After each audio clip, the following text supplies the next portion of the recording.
जबलपुर नाम के गांव में रंगदाम नाम का एक गरीब इंसान था। उसकी सुमति नाम की पत्नी और बच्चे थे।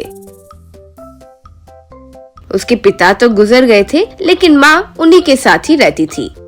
वो बहुत निर्दय थी, बहू को हमेशा सताती रहती थी। माँ के बारे में रंगदाम को पता चलता तो भी वो उनसे डर कर उन्हें कुछ नहीं कहता।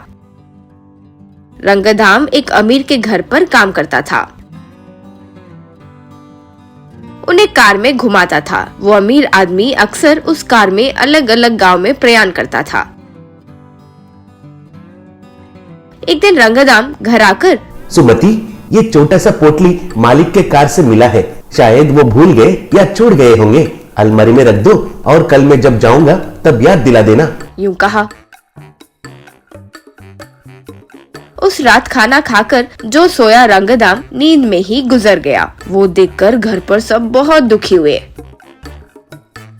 कुछ दिनों बाद सास के अत्याचार सुमति के तरफ बहुत ज्यादा बढ़ गए थे। छी छी छी, क्या किस्मत लेकर घर आई हो। मेरे बेटे को ही मुझसे छीन ली। प्रेम विवाह मना किया, लेकिन वो कहाँ सुनता। तुम्हारी बेकार किस्मत की वजह से ही मेरा बेटा गुजर गया। अब वही नहीं रहा तो तुमसे मेरा क्या लेना देना। तुरंत घर से निकल जाओ, यूं बोली। तब सुमति, अरे ऐसे मत बोलिए सासू माँ, मैं नहीं रही तो बच्चे नहीं रह पाएंगे, कृपया करके ऐसे मत बोलिए। तब वो, उन्हें यहाँ रहने के लिए किसने कहा। उन्हें भी अपने साथ लेकर जाओ। अब मेरी हालत नहीं है कि इनकी सेवा करते बैठूं। मेरा बेटा ही नहीं रहा तो मेरा तुम लोगों से क्या लेना देना। बाहर निकलो, यूं बोली। फिर छोटे बच्चों के साथ कपड़े सब बैग में डालकर सुमति बाहर निकल गई।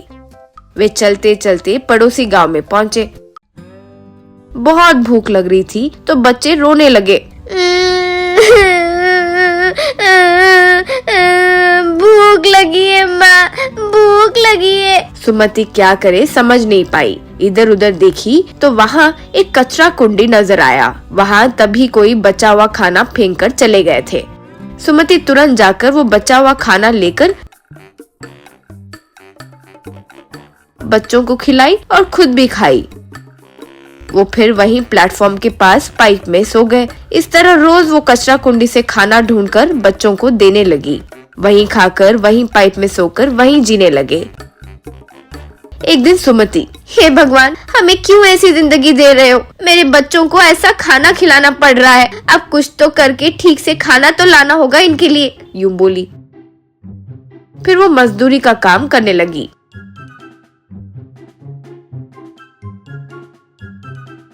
वो पैसों से बंडी पर मिल रहे गरम गरम खाना लाकर देने लगी। वो खाकर बच्चे खुश होने लगे। इस तरह कुछ दिन बीत गए। एक दिन बैग में कुछ ढूंढ रहे सुमति को उस दिन जो उसका पति दिया वो छोटा पोटली नजर आया।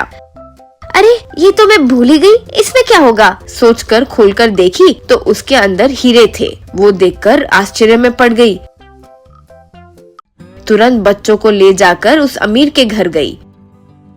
वहाँ उस अमीर को वो पोटली देते हुए, श्रीमान, मैं आपके पास काम करने वाले रंगदाम की पत्नी हूँ। ये पोटली वो मुझे दिए थे और बोले ये आपके कार में मिला था और सुबह ही ड्यूटी पर जब निकलूंगा तो याद दिलाने के लिए बोले थे, लेकिन उसी रात वे गुजर गए। वो सब दुख में मैं इसके बारे में भूल ही गई थी। अभी देखिए जी, इसमें हीरे हैं जी, ठीक है या नहीं, आप हिसाब कर लीजिएगा, यूं बोली। वो देखकर, माँ, जानती हो इनका दाम क्या है? कम से कम 100 करोड़ के हैं ये। इनके लिए मैंने हर जगह ढूंढा।